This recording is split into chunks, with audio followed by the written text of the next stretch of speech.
Thousands of years ago, hunting and gathering Khoisan peoples lived all over the southern part of Africa. Over the centuries, farming and herding peoples have conquered the whole continent. Thus, the hunters and gatherers were forced into the drier regions of savannas.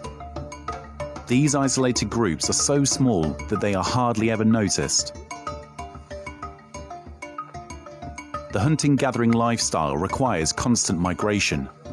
Only a digging stick, a bow with arrows, and a hatchet are needed for foraging. More tools would just hinder them in their movement. Men hunt and collect honey, while women mostly search for crops and tubers.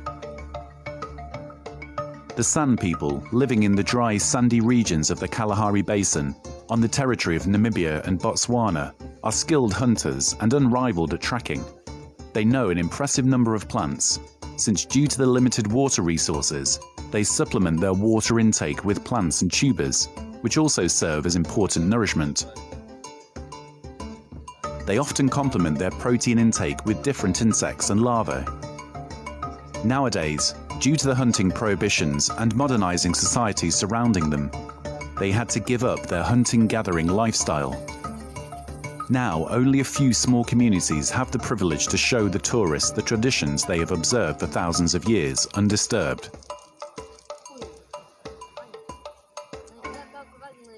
The Hadza, or Hadzabe people, who also live from hunting and gathering, are distant relatives of the San people of South Africa.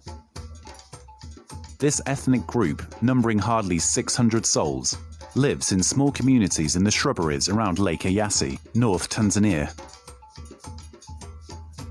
Hadza men set out every day before sunrise to demonstrate their hunting skills, aided by their dogs.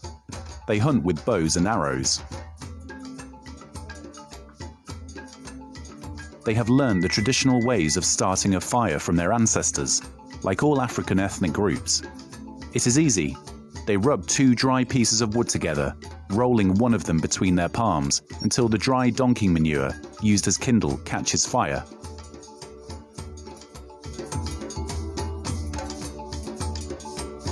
They lightly roast their prey, this time two small birds, then enthusiastically consume them.